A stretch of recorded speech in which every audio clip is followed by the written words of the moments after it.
Oke, teman-teman, thank you buat teman-teman. Ini kita sesi training ke berapa nih ya sekarang ya? Ke 9. 7 ya, harusnya. Ya, ke 7 ya. Sorry, gue lupa. Ya, 1, 2, 3, 4, 5, 6, 7 ya. Ya, udah 7 ya. Ini sesi ke-7, kita udah lumayan banyak nih trainingnya. Masih lebih banyak lagi. Jadi teman-teman, ini mungkin sesi tadi dari Jin, tapi masih ada 3 sesi lain dari Google, dari yang berbeda, dan dari luar Google pun masih ada sekitar 5 lagi. Jadi total ada 14 training. Jadi teman-teman masih banyak ilmu yang bisa digali, tapi kali ini sesi terakhir sama Jin bisa dimaksimalkan ya. Jadi mungkin kita kemarin udah ngebahas tentang metrik, ngebahas tentang analitik, terus kemarin juga tentang validasi ya sama Boy. Nah, hari ini kita bakal ngebahas tentang user acquisition ya. Jadi mungkin di sini teman-teman nanti akan dikasih duit buat cobain gitu ya toolsnya ya. Jadi biar get your hands dirty lah gitu. Kalau cuma teori doang nggak bisa gitu. Jadi teman-teman dikasih modal buat cobain iklan pakai Google Ads segala macam. Nah, mungkin hasilnya ini bakal lebih banyak nge-cover itu ya. Semoga teman-teman bisa nanya juga kayak biar ada gambaran kira-kira nanti kalian harus ngapain sih ketika dikasih duit ini buat modal, cara makanya gimana gitu. Jadi kan kemarin udah ada dasarnya, hari ini harusnya Jin bakal ngelengkapin dari segi user acquisition ya. Dan seperti biasa kalau ada yang mau nanya aja dengan Calvin yang setia dengan kameranya. Thank you banget Calvin. Teman-teman lain semoga ikutan pakai kamera juga. Ya. Oke, mungkin langsung gitu aja. Silakan aku kasih ke Jin. Boleh silakan Jin buat bahas sesinya, presentasi, dan nanti kita akan Q&A juga ya. Ya, thank you Wafi, thank you Rifki dan tim panitia. Welcome back untuk ketiga kalinya dan mungkin yang terakhir kali di Game Seed program ini. So, okay, let's get started. Semoga udah pada sempat makan, udah sempat ngopi. Kayaknya banyak ya ini trainingnya, tapi hopefully this one is useful. And dari teman-teman yang kalau udah mengikuti sesi-sesi sebelumnya bersama aku, anggapannya ini adalah summary-nya, bukan summary, tapi implementasinya. Right? Kita udah bicarakan metrik, kita udah membicarakan mengenai analytics implementations with Firebase, and this is so-called the test, right? Apakah metrik yang kalian desain, yang kalian pilih itu udah benar, implementasinya apakah sudah cocok, dan kita bisa menggunakan analytics kita untuk actually get our users into the game, right? Jadi untuk hari ini kita bakal cover 5 topik. First I'll start basically just sharing why we should invest in paid campaigns. Jadi ini kita breeze through aja. And then second, whom to target with the app campaigns. Kemudian what app campaigns to set up, how to succeed, and how to optimize. Right. Jadi yang berat-beratnya nanti di nomor 3, 4, 5. Nomor 1 dan 2 lumayan ringan lah istilahnya. So, why should we invest in paid campaigns? Karena ini seperti yang aku udah pernah bilang di sesi sebelumnya, just making a good game is not good enough, right? Realitanya adalah game-game yang average, tapi dengan marketing yang bagus, itu sebetulnya outperform good games with average marketing, right? Dan ini salah satu alasannya adalah karena just the sheer number of apps that are available.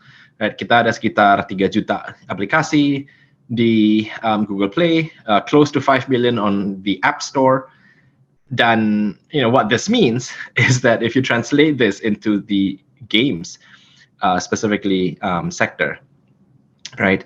Only 0.1% of games in the stores will cross the 50,000 user threshold. Now, why is 50,000 important? Because this is an indication that your game or your app has reached critical mass, right? That users, you have a big enough data pool to figure out whether or not really there is a good product market fit for your games, right? Whether the audience is invested enough, whether there is some degree of organic discovery, and whether there is a future for that game to be sustainable on its own, right? And this is why paid user acquisition is important, right? Because at the end of the day, your organic reach through your friends, through your families, through Google Play recommendations, through just word of mouth or PR releases or community discoveries, it's going to touch at most 10-20% of your total addressable market. Right? Jadi sebetulnya kebanyakan user di luar sana yang mungkin akan tertarik dengan game kalian, kemungkinan besar mereka nggak akan melihat atau come across your games without paid user acquisition. Right? And ini data udah lumayan agak tua, but the trend continues. Right? Ini dari tahun 2019, tapi sampai sekarang ini tetap bertahan istilahnya. And that the share of organic installs are actually decreasing, right? Especially for gaming. Di sekitar tahun 2019 itu angkanya sekitar 40%, right? Of organic installs versus paid installs at 60%. This number, of course, is continuing to decline. At the moment, it is around about 30-ish% globally. Right? And on the other hand, what we also see is that semakin banyak kita berinvestasi ke paid user acquisition, semakin banyak justru user-user yang akan datang secara organik. Nah, this is what we call the multiplier effect, right? Dimana untuk gaming, contohnya, sini kita ada beberapa kategori, kita bisa lihat bahwa on average, about setiap user yang kalian dapatkan melalui paid campaigns, itu menghasilkan 1,5 kali lebih banyak user yang organik. Right? So, again, what that means is your paid UA actually helps with your discovery, and that helps to build your overall user base. Nah, again, kalau kita lihat sekarang ini dari sisi development schedule and game release cadence, we'll notice that sekitar 50% pemain-pemain di Indonesia ini akan berhenti memainkan game dalam waktu 1-3 bulan. Right. What this means, again, is given a very short time frame and a very short lifespan in terms of games and their user base in Indonesia, the faster you get your user base up and reach that critical level, the better it is for your game. Right? The more likely it is able to sustain itself, the more likely it is able to become viral, the more likely it is able to generate revenue for you. Right? So hopefully this is enough to convince you, and if that's not enough, tadi yang seperti Wafi bilang, ada dimodalin. So next is how do we decide where to put this money? Right? Siapa yang akan kita target untuk memainkan game kita? Nah, ini aku ada quiz. Silakan langsung di chat atau unmute aja. Who is the ideal mobile gamer di Indonesia menurut kalian? Profilnya seperti apa? Device Android tuh. Itu doang sih. Okay, Calvin, you went off mute? Yeah, I think it will be people around 18 until 30, I guess, because they have, more time. Because when people start working, have a lot of responsibility, they will have less time for gaming, right? So I would say from the age range, there will be 18 until 30. And from gender, typically male, but the number of female is increasing as well for the gamer. And for interest, I would say it would be, for me, it doesn't make sport, music, shopping, food, travel. I don't think it's related, but maybe you can share your insight. Occupation, it will be student, of course, and device type will be Android because, it's cheaper. We got it. Thank you for sharing, Calvin. Yeah. Ada beberapa teman-teman yang juga menjawab di chat. Arfiana, 18 to 24, male, sports interest, students, and mobile. Right, device type, mobile. Okay, sure. Dari Arif, dari Let's Play, 30 to 34, female. Now, this is interesting, right? Jadi pertanyaannya adalah, who is the ideal mobile gamer? Right. Sebetulnya nggak ada jawaban yang benar, nggak ada jawaban yang salah. Karena ini tergantung dengan definisi kata ideal kita. Yeah, that's right. Depends on the game. Jadi mungkin yang tadi Calvin bilang, students, right, 18 to 30 before they start working. That is perfect pertanyaan jebakan. Yeah. So that profile I would say is perfect for a game that is focused more on engagement, right? Dimana kita mau teman-teman yang memainkan game ini untuk ya sekedar bermain aja, right? They form your largest active user base. Tapi kalau kita sekarang mau lihat dari sisi monetization, right? User ideal ini seperti apa? Jawabannya ini berubah banget.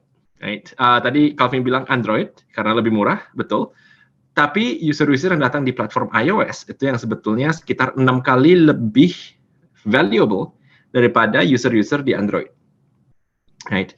And of course, yang namanya student, disposable income-nya nggak sebanyak yang orang-orang yang sudah kerja. Right. So there's difference. Right. Ada yang kalau kita lihat dari sisi active user, yes, the demographic skews younger. But if you look at monetization potential, the demographic skews older. Male and female doesn't really make a difference nowadays, tergantung gamenya. Tapi kalau kita lihat dari global gaming user data, sekitar 52% kalau nggak salah. Sekarang itu justru perempuan dibandingkan 48% male. Right, so the demographic is shifting, dan this makes it very hard, right, for us to figure out siapa sih yang mau kita targetin, right? Siapa yang mau kita dapatkan melalui paid user acquisition ini. And thankfully, right,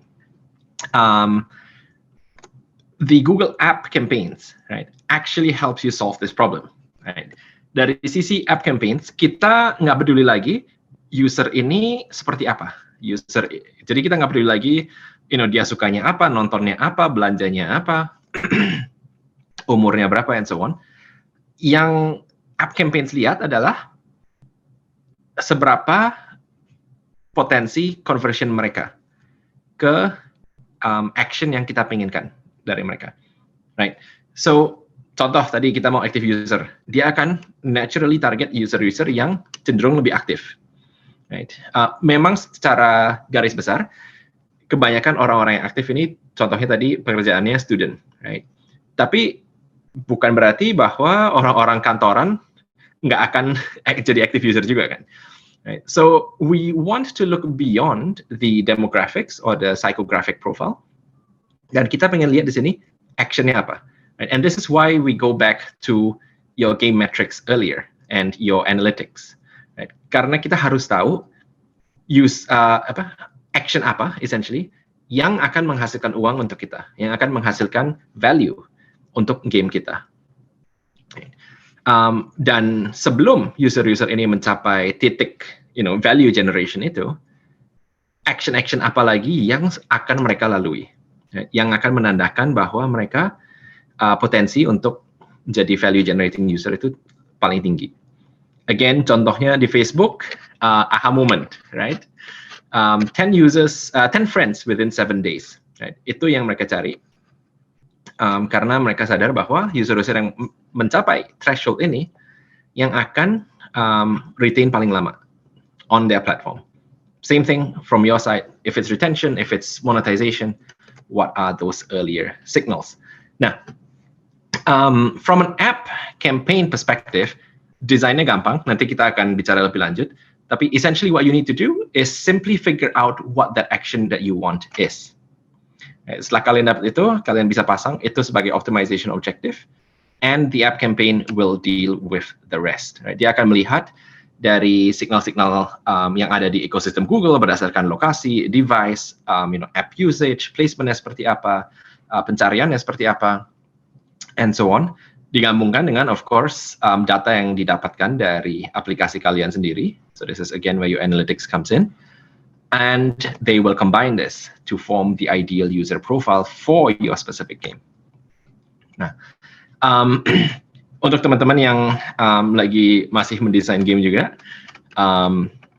mungkin biasanya kita lebih familiar dengan yang namanya market Indonesia, tapi harus tetap ingat bahwa the export market is actually significantly larger, and that remains, a huge potential, right? If you want to run your app campaigns or your user your essentially game marketing campaigns outside of Indonesia. Nah, with that said, right, the value proposition of app campaigns is to make it simple. Dulu kalau ada mungkin teman-teman yang sempat bekerja di tim SEO atau SEM, pasti tahu, oh kita harus cari keyword, kita harus cari tahu, umur berapa, pekerjaan apa, interestnya apa, and so on. With the app campaigns, the objective is to make this as simple as possible. Biar kalian cukup mungkin seminggu sekali kalian cek, kalian set up, udah. Once that's done, go back to designing your game essentially, right? So that's the concept here. Nah, dari sisi app campaign itu sendiri ada beberapa pilihan, right? Ada beberapa opsi yang bisa kita pilih untuk optimization objective-nya. Dan ini again kembali ke life cycle marketing yang sempat kita bicarakan minggu lalu ya. So we'll be looking at the app campaign types for each of the life cycle phases. Jadi untuk pre-launch kita ada pre-registration campaign, di mana dia akan direct users to the Google Play Store page to then just leave the details and for them to be contacted again once the game launches. For the growth stage, kita ada campaign type target CPI, di mana kita fokusnya ke cost per install. Target CPA, which is cost per action, jadi cost per registration, cost per purchase, cost per, day 3 retained users, and so on. Ada juga yang maximize conversion, di mana kita melihat, kita nggak peduli cost per unitnya berapa, yang penting kita dapat banyak user. In terms of the maturity stage, again, we have the re-engagement campaign, and we also have the target ROI campaign. Ini yang paling advanced istilahnya. Right. So again, you can choose from all these different campaign types, and we'll go through that briefly right now. So again, pre-registration campaigns, sebelum game kalian launch, kalian bisa create campaign berdasarkan public store listingnya. Begitu game launch, user-user yang sudah subscribe di sini bakal langsung dapat notifikasi dari Google Play bahwa game yang mereka subscribe itu sekarang udah di launch. Right. This is useful in the sense that it helps you get the users that are most interested in your game.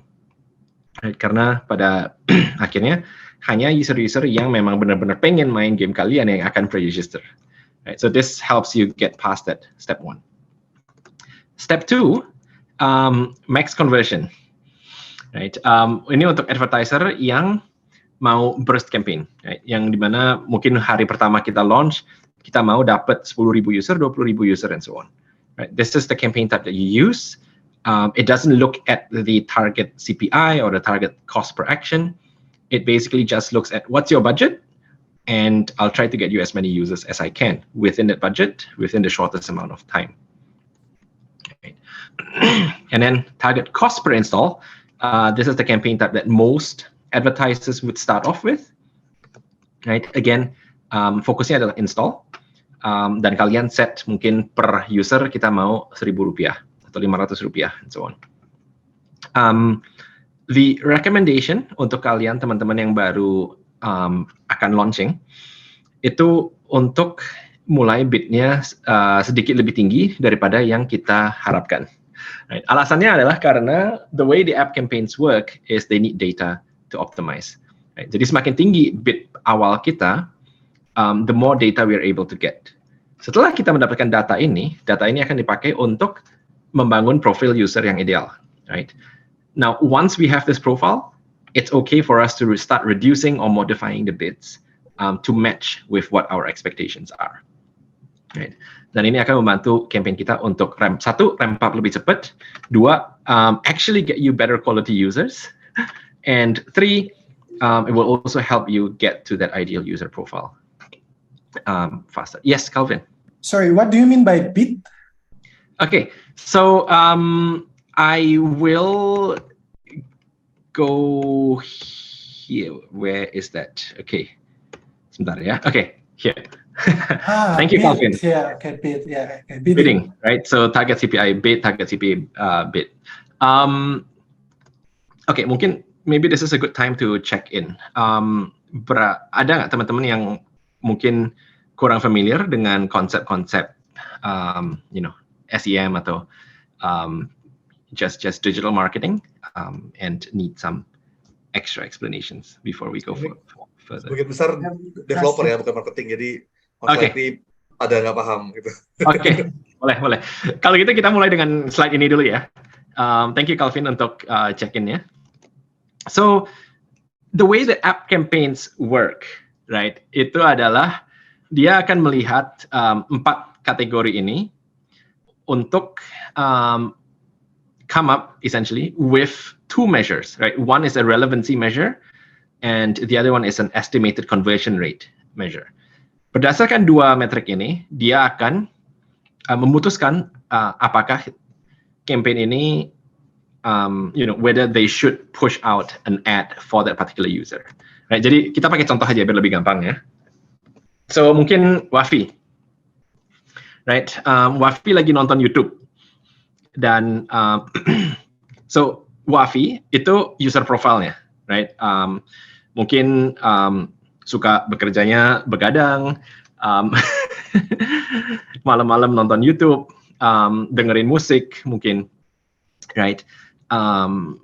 Interested in maybe sports, mungkin dia cari, suka cari raket badminton and so on. So all that goes into the user profile, right? Jadi ini secara perorangan, ini adalah profilnya Wafi, right? Kemudian placement. Tadi Wafi lagi nonton YouTube, tahu-tahu ada iklan, right? So that is the placement. Inventory-nya di mana ad unit ini akan ditampilkan untuk Wafi, right? Placement ini bisa berubah-ubah, of course, nggak cuma di YouTube, bisa di aplikasi lain, di game lain, bisa di search di google.com and so on. So those are the placements, right? Kemudian ada yang namanya ad creative. Ad creative ini nanti kalau teman-teman akan setup campaign-nya, bakal melewati step ini, di mana kalian harus memasukkan 3 sampai 5 headlines and descriptions, basically text assets, right, yang akan ditampilkan sebagai iklannya. Right, jadi ad text-nya apa? Kalian juga akan dikasih option untuk upload mungkin image atau video tentang gameplay-nya. Right. All of that is combined to form the ad creative. Jadi iklan yang muncul di sebelum YouTube video yang Wafi lagi nonton tadi. Kemudian app listing. App listing ini referensinya adalah game kalian. Right, deskripsinya di Google Play, screenshotnya di Google Play, review, rating, and so on. That all goes into the app listing. Right, termasuk juga kategori, genre gamenya, and so on. Nah, semua ini akan digabungkan. Jadi misalkan tadi Wafi sukanya nonton, sportsnya sukanya badminton, lagi dengerin video musik. Tapi tahu-tahu iklan yang ditampilkan itu adalah iklan untuk game racing. Right? Mungkin Wafi kurang serk gitu dengan kontennya. Right? That means relevancy score-nya iklan tersebut akan sedikit lebih rendah. Nah, tapi kalau misalkan sekarang gamenya mungkin game bola atau game memang badminton, relevancy score-nya akan lebih tinggi karena dia matching dengan profilnya Wafi. Atau mungkin gamenya itu game musik, rhythm. Right, nah itu kan berarti cocok dengan placement-nya tadi, di mana Wafi lagi nonton video bertema musik. Right, again relevansinya akan lebih tinggi. And then what we have is an estimated conversion rate. Right, jadi estimated conversion rate ini adalah dari semua gabungan profile ini, kira-kira Wafi bakal klik iklan ini atau enggak, akan take a further action atau enggak. Right, nah kalau 2 metrik ini cukup tinggi, sistem kita akan memutuskan untuk menampilkan iklannya. Jadi yang tadi itu iklannya belum keluar. Itu semua dia lagi mikir, mau atau enggak nih, gua serve iklannya ke Wafi. Gitu. So once it's, and then, jadi sebelum dia serve, ada juga kesempatan untuk developer advertiser ini untuk memutuskan bidnya berapa dan budgetnya berapa. Jadi semakin tinggi relevansinya, semakin rendah sebetulnya bid yang kalian perlukan untuk menampilkan iklan. Tapi kalau iklannya tadi tidak relevan, bid kalian harus lebih tinggi untuk menampilkan iklan itu ke Wafi. Right, jadi bid ini istilah apa bahasa Indonesia? Mungkin dibantu. Itu apa ya? Apa namanya ya, Mas ya? Duit yang ditaruh lah ya, duit yang lelang.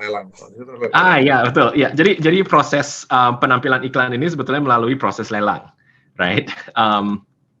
Dan semakin tinggi, of course, harga yang kalian pasang, semakin tinggi kemungkinan untuk iklan Anda ditampilkan, gitu.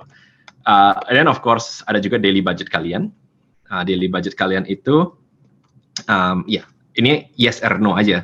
Jadi kalau daily budget kalian udah dilewati, iklannya nggak akan tampil. Kalau belum, iklannya akan ditampilkan. Gitu. Yes, Calvin. Okay, let's say Wafi installed ad blocker in his, let's say, smartphone. Will that be calculated in the estimated CTR? Yes and no. Jadi yang akan kita calculate adalah di setiap auction, di setiap lelang ini, Wafi itu bahkan placement ini nggak akan muncul, right? Karena Wafi punya ad blocker. Jadi pembicaraan selanjutnya itu nggak relevan karena tidak ada placement in the first place, right? Nah, kalau misalnya Wafi ini punya ad blocker banyak banget dan nggak pernah klik iklan, yang akan kita sadari adalah kita akan move on, instead of placement yang nggak ada, ke user profile ini kita diprioritasikan, right? Which means that user, Mr. Wafi ini sebetulnya bukan profile yang ideal untuk kita tampilkan iklannya. Right? So that's what will happen. So the same thing. The reverse is also true, di mana kalau misalkan Calvin setiap kali lihat iklan game, mungkin game Match 3 atau Plants vs Zombie, Calvin akan klik dan Calvin akan nonton sampai habis atau download aplikasinya. Right. Di sini yang kita lihat adalah user-user yang seperti Calvin ini sebetulnya conversion rate potensialnya itu sangat tinggi. Right. And that's why kita akan menampilkan lebih banyak iklan seperti untuk game-game seperti Plants vs Zombie atau Match 3 tadi kepada user yang mirip Calvin. So hopefully that explains it. Conversion rate-nya itu sampai install atau cuma sampai klik? So good question. The first threshold is a click, right? Itu yang paling minim lah interaksinya. Tapi untuk app campaigns kita tadi kembali ke pilihan-pilihan kita yang ada 7 ini. Right. Selanjutnya tergantung dengan objektifnya. Right. Jadi kalau objektif kita pasang install, hitungan conversion rate tadi itu akan sampai titik install. Kalau kita pasangnya di action, mungkin registrasi atau so on, kita akan calculate conversion rate-nya sampai titik registrasi. Sama kalau kita misalkan sekarang titiknya di ROAS, di mana dia setelah purchase value-nya berapa, it will go there. So the deeper, jadi ini dari kiri ke kanan, semakin susah mendapatkan usernya. Right? The deeper the optimization action is, the lower the volume of ads you will actually be serving. Right? Karena user-user yang akan melakukan purchase itu, of course, jumlahnya lebih sedikit daripada user yang melakukan install. Right? Sama dengan iklan kalian akan mendapatkan impression yang lebih rendah karena kita akan menjadi jauh lebih sistematis dan jauh lebih discrete. Jadi kita bakal pilih-pilih lebih dalam user yang paling cocok itu seperti apa. Pertanyaan dari Arviana. Since I am a marketer, this topic is totally irrelevant. Most cases when we want the conversion level, bid would be higher than if we choose traffic or awareness. Yes, that is correct. Is there any bid strategy you can use to bid on the ads? Sometimes I can use A/B testing to see which keywords perform better and results from so many leads coming from Google Ads. Oke, ini pertanyaan dari orang yang sangat berpengalaman. Jadi untuk Arviana pertanyaannya adalah ada pilihan bid strategy apa aja yang bisa kita gunakan untuk app campaigns, right? So that's the first question essentially, right? Jadi seperti yang tadi aku bilang. Untuk setiap objektif, kalian bakal punya bid strategy yang berbeda-beda, right? Jadi untuk pre-registration, ini bidnya adalah cost per pre-registration. Untuk max conversion, kalian nggak pasang bid, kalian cuma pasang budget. Untuk installs, bidnya CPI. Untuk install advance, tetap CPI. Untuk actions, ini cost per action. Untuk re-engagement, ini usually cost per action juga. TROAS adalah cost per revenue. Right. So again, very different strategies, and let me go through how to choose one that best matches you. Right. Jadi ada well, essentially 3, tapi saran kita sampai 5 steps to setting up an app campaign. Right. Step pertama adalah kalian pergi ke dashboard Google Ads and create that app campaign. Right. Ketika kalian melalui proses ini, kalian bakal ditanya budgetnya mau berapa. Right. Dan untuk budget ini, sebentar ya. Dan untuk budget ini kalian bakal ada rekomendasi dari kita, yaitu sekitar 10 kali target cost per action atau 50 kali target cost per install. Right. Again, karena install atau action ini adalah pilihan optimisasi atau pilihan bid strategy paling sering yang kita gunakan. Right. Jadi misalkan kita mau biddingnya ke registrasi, mungkin cost per registration bid kita sekitar 5.000 per user. Artinya adalah budget yang harus kalian set di campaign itu adalah 5.000 kali 10, karena 10 kali target CPA kan. Which means dalam satu hari kita akan mendapatkan kurang lebih 10 registered users. Right. Kalau kita pakai di target CPI dan install, sama, kalian akan set budget 50 kali, which means kalau per usernya 1.000, cost budget kalian untuk hari itu akan 50 kali 1.000, which is 50.000, yang akan menghasilkan kurang lebih 50 installs per hari.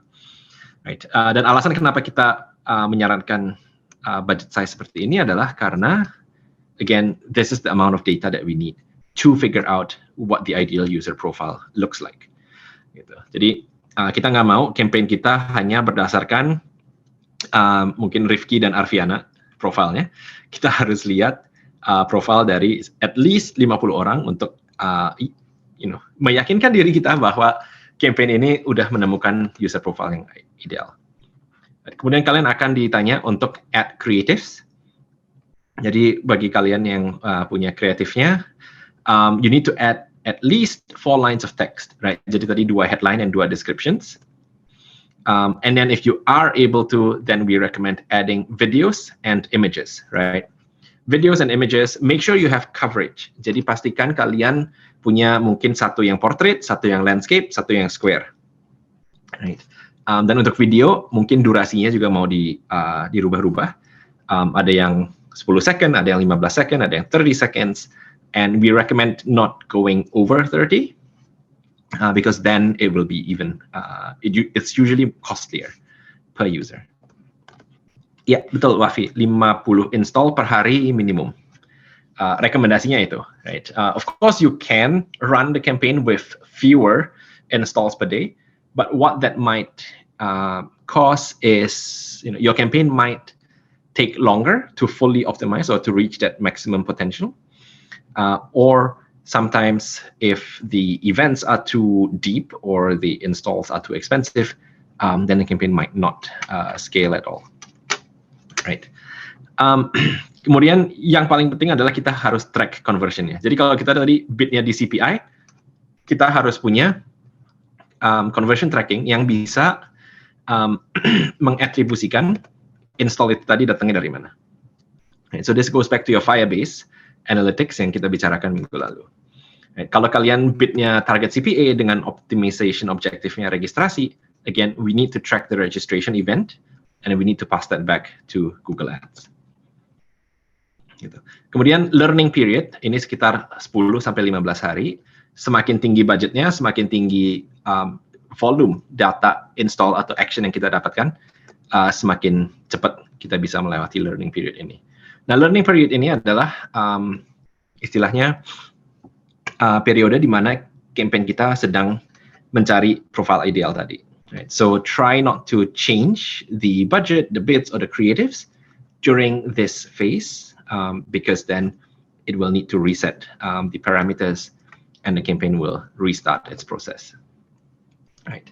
So again, these are the 3 key ingredients for success: data, which is again the number of installs, the number of conversions and users that you get; time, right? Again, you need time to get that data, and sometimes you get variations. Mungkin hari Jumat dengan hari Senin, user behavior-nya akan berbeda. And then feedback, right? Kita harus punya feedback loop tadi dalam bentuk analytics, di mana kita akan mendapatkan feedback bahwa user ini sudah convert, datangnya dari mana, and so on, right? Ini udah pernah kita bahas di sesi-sesi sebelumnya. Again, use that Firebase dashboard to figure out, where my users are coming from, what these users are doing, and how much value each user is coming from each of these campaigns are bringing us. Right. Ada pertanyaan dari Wafi, apakah berarti campaign harus 50 install selama 15 hari berturut-turut atau butuh 15 hari untuk menghitung data? Untuk 15 hari ini Tadi yang sebelumnya. Okay, so yeah, this one kita sarankan 50 install per hari for the 15 days. Right, jadi 50 install kali 15 istilahnya. That is when we are confident that the campaign has reached optimum potential. Again, this depends on each game and application, right? Ini titik amannya istilahnya. Tapi banyak advertiser kita yang mungkin setelah 3 hari, 5 hari, 10 hari, mereka mendapatkan gambaran yang cukup bagus mengenai, of course, cost per install and conversion rate mereka, and the campaign runs pretty stably from there. So 15 days is, I would say, the max that you should be waiting for. Gitu. Right. Dan proses ini akan berjalan secara cyclical, right? Di mana kita first kita membentuk parameter untuk campaign ini, tadi bid, budget, creative, and so on. Campaign-nya akan mengumpulkan tadi conversions, users, and so on.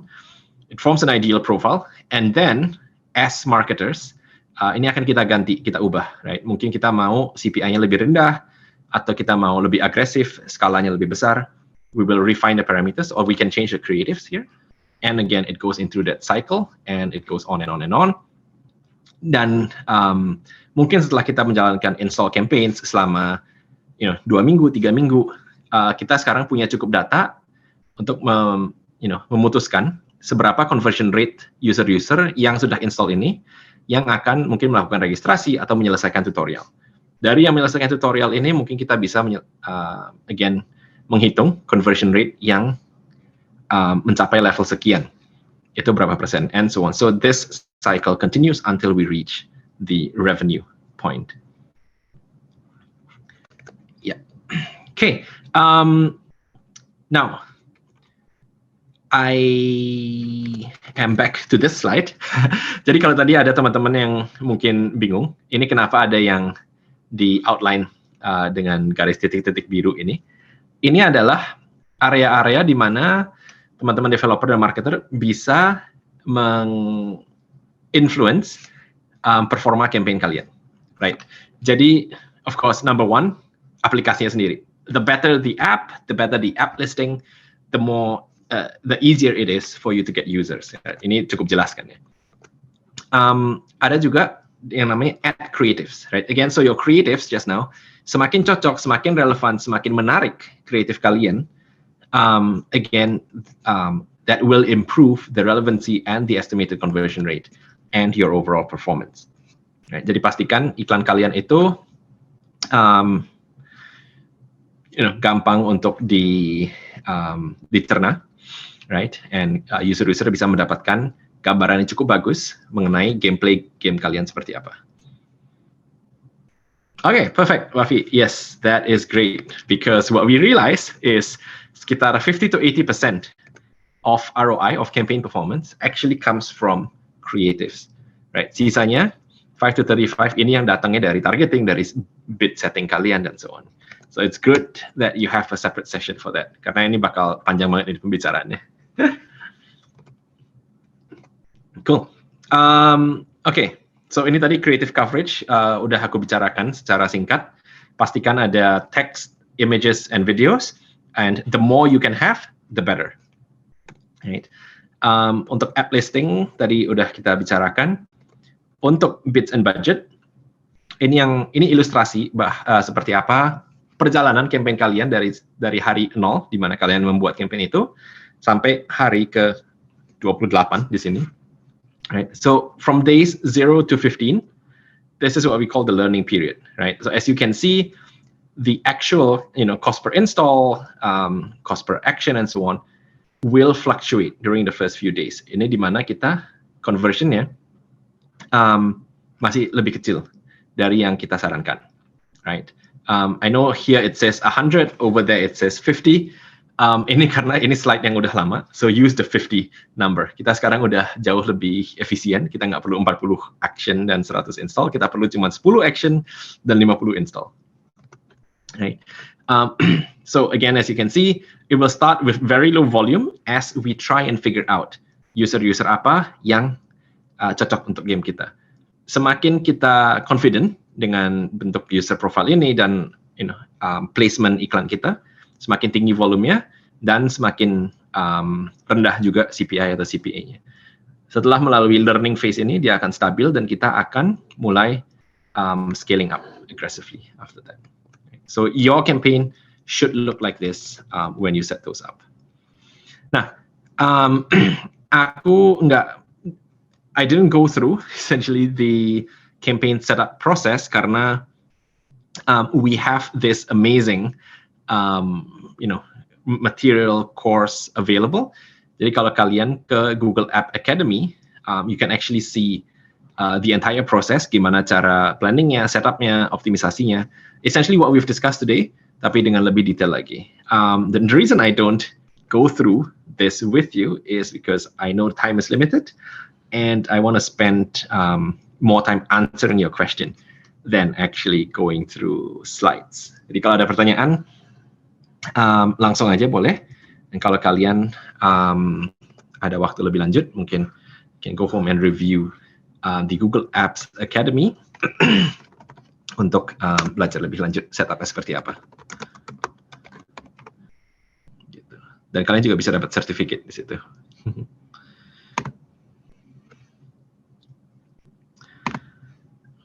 Oke. Ada pertanyaan dari teman-teman? Mungkin ada pertanyaan dari Suherman di chat. Oh, oke. Bentar, sorry ya. Tadi chatnya ke close. Untuk pemilihan negara semakin banyak, semakin mahal ya? Iya atau enggak? So good question. Right. Untuk pemilihan negara, of course, tergantung negaranya. Right? Jadi kalau kalian pilihannya negara-negara seperti Indonesia, India, yang again, we have more users than we have games, then it is actually cheaper, right? Dan kalian akan bisa mendapatkan user lebih banyak dengan opening up ke negara-negara lain. Bahayanya adalah kita harus ingat bahwa nggak semua negara-negara ini berbicara bahasa Inggris. Right? So you may need to translate, localize your creatives and your ad text to these languages for it to be effective.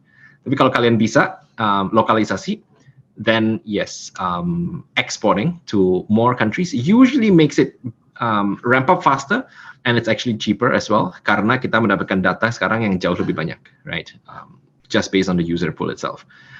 Nah, tapi kalau target kalian negara-negara seperti UK, UK, US, Canada, Australia, atau bahkan Jepang, right? These are expensive countries.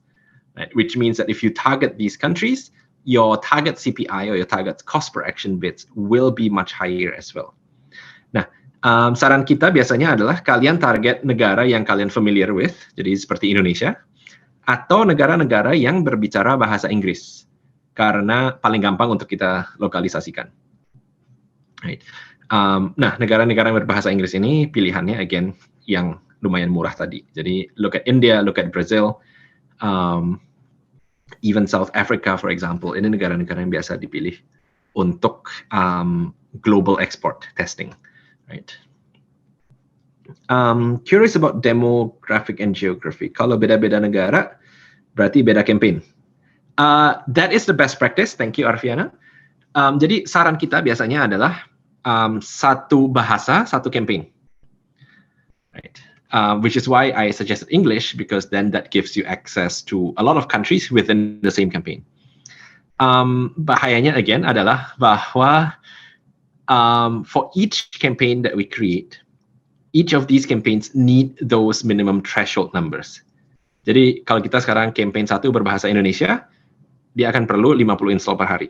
Campaign 2 berbahasa Inggris, sama. Campaign kedua itu juga akan memerlukan 50 install per hari. Which means per harinya kalian bakal perlu 100 install across your 2 active campaigns.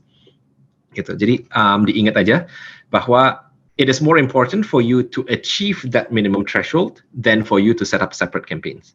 Jadi kalau kalian target 2 negara yang berbeda, tapi budget kalian nggak cukup untuk mencapai 100 install across 2 campaigns, then keep them under the same campaign but in separate ad groups, right? Jadi ad group itu istilahnya sub level pertama, child level, right? Di bawah campaign. Nah, jadi ad group 1 berbahasa Inggris, ad group 2 berbahasa Indonesia. Ada pertanyaan dari Wafi. User profile yang udah learning, apakah ketika beda negara harus learning lagi atau bisa pakai profile yang sama setelah stable? This is a good question. Again, every country is different and it depends on the game itself. Usually, what we recommend itu justru kebalikannya. Jadi antara kita mulai dengan satu negara yang kita udah familiar, kemudian kita buka negara berbeda. Di kasus ini, of course, it's best to have separate campaigns, and that means a separate learning process, right? Tapi ada beberapa developer yang lebih agresif, di mana mereka memilih, I will target all countries, so all users in all countries who speak English. Right? That is an option. Kemudian dari sini kita bisa narrow down. Jadi mungkin kita lihat setelah jalan 1-2 minggu, kita lihat, oh negara-negara ABC itu yang CPI-nya paling rendah atau yang revenue-nya paling tinggi. Jadi aku akan target cuman negara ABC. Right. In this case, it's easier because the campaign narrows down as opposed to broadens up. Right. When the campaign narrows down, it doesn't need to go through as much learning. Right. Karena campaign ini hanya akan perlu to shave off essentially all the irrelevant data points and keep the ones it already has for this new narrower targeting. Tapi kalau proses kebalikannya di mana kita mau expand, then it needs to gather new parameters, new data, and so on. Right? And that takes a longer process. Bahasa untuk bagian ad creative purpose atau game kita ditambah bahasa. So yes, both, right? The easiest kalau kita lihat dari sisi user acquisition is of course kita cuman berubahkan bahasa di iklannya. But your best conversion rate and your best engagement rate and so on will come from localizing your game and your landing pages as well.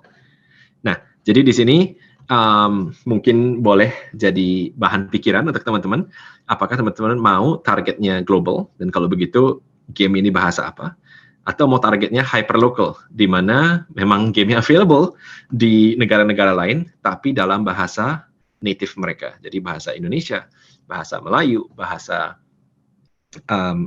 Inggris, Spanyol, and so on. That is, I think, up to you as developers. But bear in mind that, of course, the more languages you have, the more resources it will cost you. What is the impact of GDPR? Apakah karena itu jadi mahal? Terutama untuk iOS, nggak bisa track data. Again, very good question, Arviana.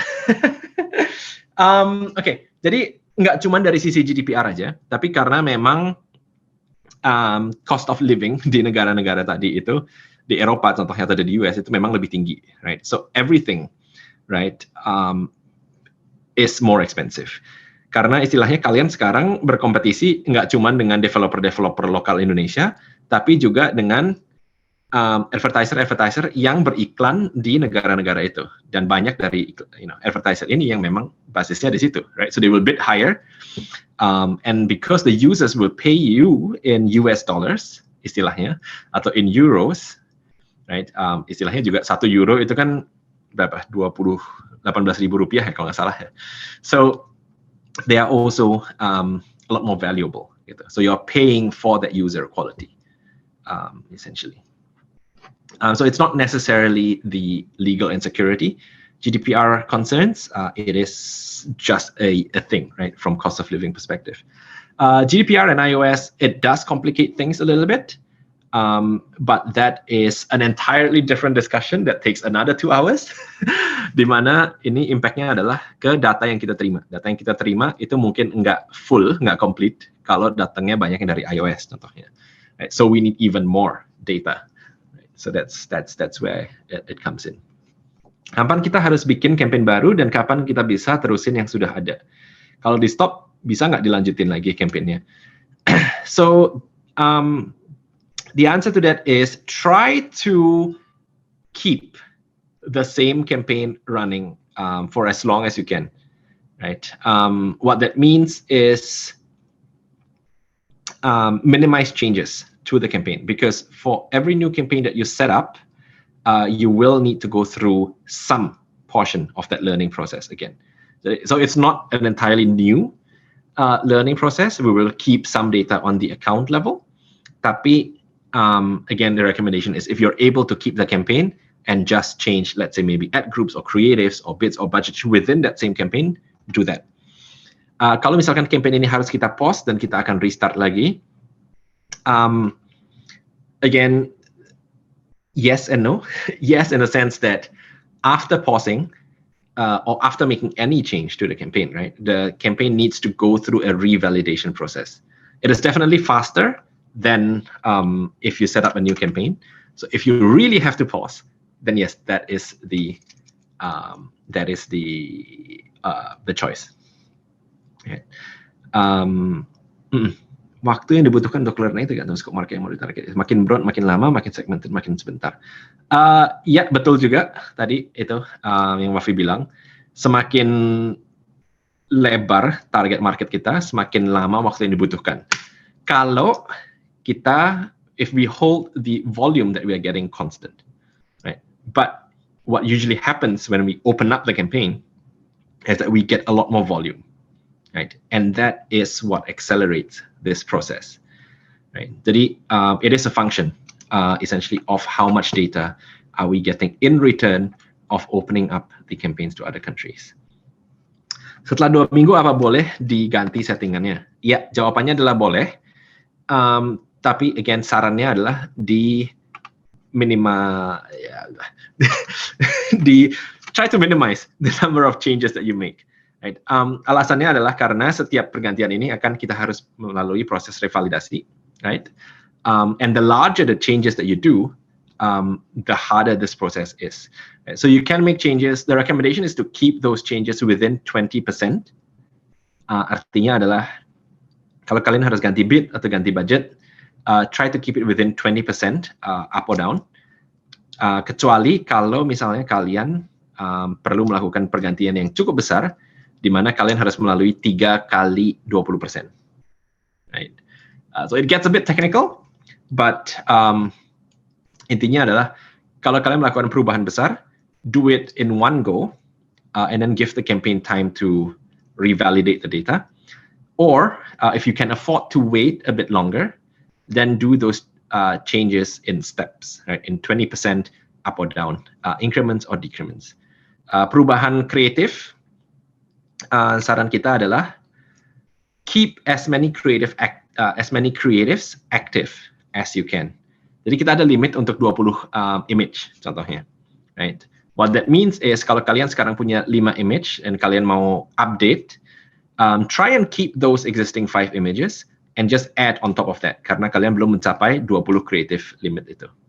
Kalau kalian sudah mencapai limit 20, then that is your option to remove some of the older ones and replace them with the new ones. Gitu. Dengan budget 1 juta rupiah, kira-kira strategi campaign dan bid yang cukup masuk akal seperti apa?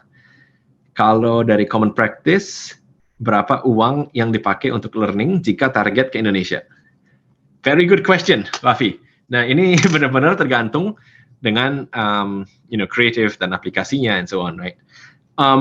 Dengan budget 1 juta rupiah itu, sebentar ya, let me do some numbers.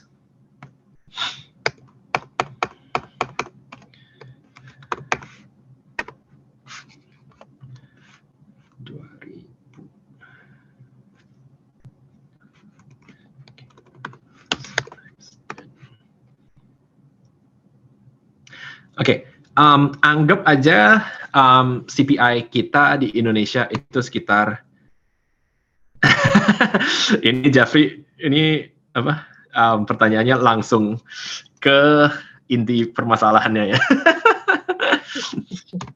That is a good question. For a casual game in Indonesia, what is the benchmark CPI?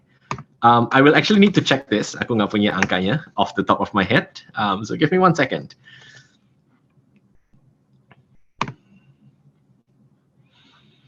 So alasannya kenapa Mas Andreas Jeffrey bertanya target CPI benchmark ini berapa?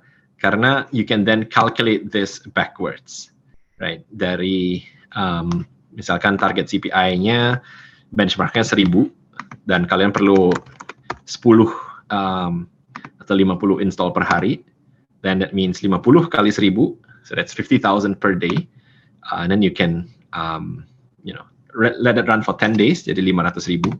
So that's about half of your budget used up for so-called the learning phase, right? So that is the if it's 1,000, right? Itu hitungannya seperti itu. But let's see what it actually is. Jadi untuk games yang casual di Google Play Indonesia, bentar ya, masih loading. Ada yang mau tebak kira-kira berapa? Andre ingat. Ya. Sorry, Wafi? 1.000 atau 2.000 mungkin. 1.000, 2.500, 1.500. Bentar ya. I get the numbers in USD. Let me translate that to rupiah.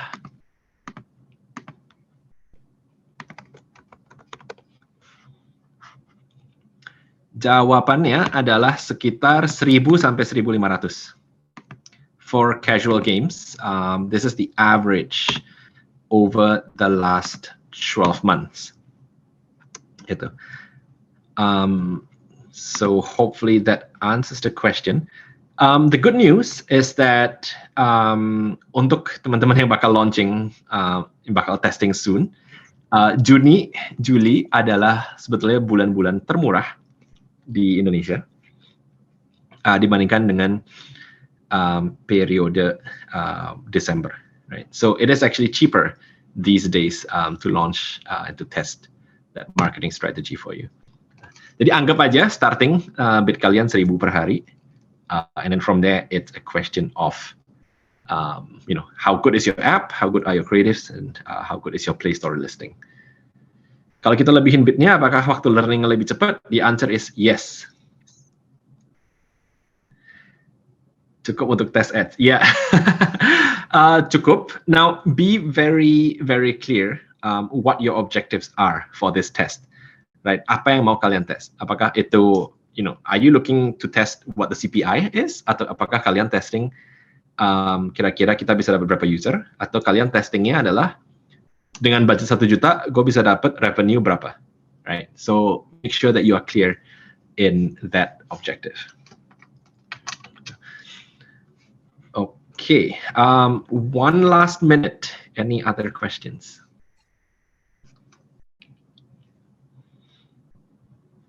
Itu, Jin, pertanyaan dari gue, ada cara buat dapetin data CPI per region nggak yang udah diakses, langsung tahu gitu? Per region, as in per ini ya, per kota di Indonesia atau? Ya, per negara atau per? Oh, per negara. Yes and no. So, yang bisa kalian lakukan adalah we don't have that data published dari sisi Google. Tapi kalau kalian pergi ke website teman-teman attribution partner kita, jadi yang namanya AppsFlyer, Adjust, and so on, mereka biasa punya report. Dan kalian bisa dapetin report itu, usually it's free, dan kalian bisa lihat benchmarknya di situ berapa per negara, per ini juga, per kategori. So you can go to, let's say, the AppsFlyer report or the App Any, data.ai report, and you can get some of that data there. Tapi untuk Indonesia, ingatnya sekitar Rp1.000 per user for now. Cool. Maybe I can take one last one. Otherwise, kalau ada, kalau enggak ya udah. Silakan guys, sesi tanya Jin ini. Actually, I'm still confused, yeah. Yeah, Calvin. With the numbers, what do you mean like 1,000 rupiah per user? Is it like the money that we have to invest like per user or what? Ya, jadi ekspektasinya adalah kalau kalian melakukan paid user acquisition, benchmarknya sekarang across all advertisers in Indonesia, itu you can expect to pay 1,000 rupiah to get one paid install. Right. So that is the expectation. That's what the average numbers are. And this is usually what informs your target CPI bid. Right? Kita akan bid berdasarkan market atau berdasarkan benchmark, itu sekitar 1,000. Of course, if you can bid higher and you can bid lower, but this is the average that we are expecting. Yeah, thank you, Wafi. Also bear in mind, tadi kita di awal berbicara mengenai kalau kita sekarang dapetin satu user secara, through paid ads, we usually get 1.5 users organically. As a side effect to that, right? So kalau kalian mau hitungannya dengan benar-benar, hitungan efisiensinya adalah then, per paid user it's 1,000 rupiah, but per user with paid campaigns, each user would cost you probably closer to 300-400 rupiah karena kalian bakal mendapatkan satu user dari paid and then 1,5 dari organic as a side effect to that. Jadi 2,5 user per 1,000 rupiah, which is 400 rupiah per user gitu. Jam berapa paling efektif untuk setting ad-nya? Nah, ini pertanyaannya Suherman. With the app campaigns, the app campaign will automatically decide when is the best time to serve the ads. Jadi kita nggak usah settingan lagi, kita nggak usah mikir-mikir dari jam sekian sampai jam sekian. The app campaign will figure that out automatically, and you don't need to, tinker with that setting. Jadi misalkan untuk game kalian paling ini cocok waktunya adalah subuh jam 3 sampai jam 5 pagi, dia akan fokus budgetnya di jam 3 sampai jam 5. Apakah ada cara buat belajar setting Google Ads sebelum spend duit marketing? Kalau salah setting, duitnya hangus. Yeah, that's correct, Wafi. So again for this, cocok main malam itu. Yeah, so tadi yang aku bilang, go to the Google Apps Academy. Sebentar ya, let me just get you the URL biar teman-teman semua bisa lihat. And this contains more details on the app campaign and how to set them up.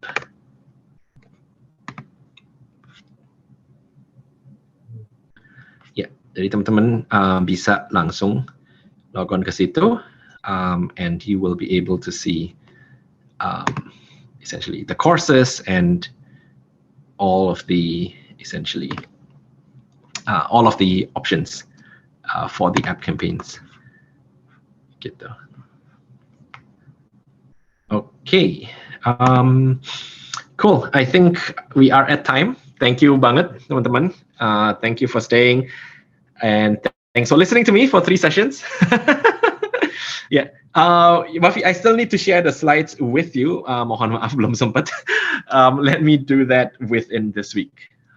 Jadi nanti dikirim ke Rifki ya. Ya ini sesi seru. Iya. Sesi seru banget ya. Mungkin bisa nambah nggak ya ntar ke Google? Bisa nambah nggak?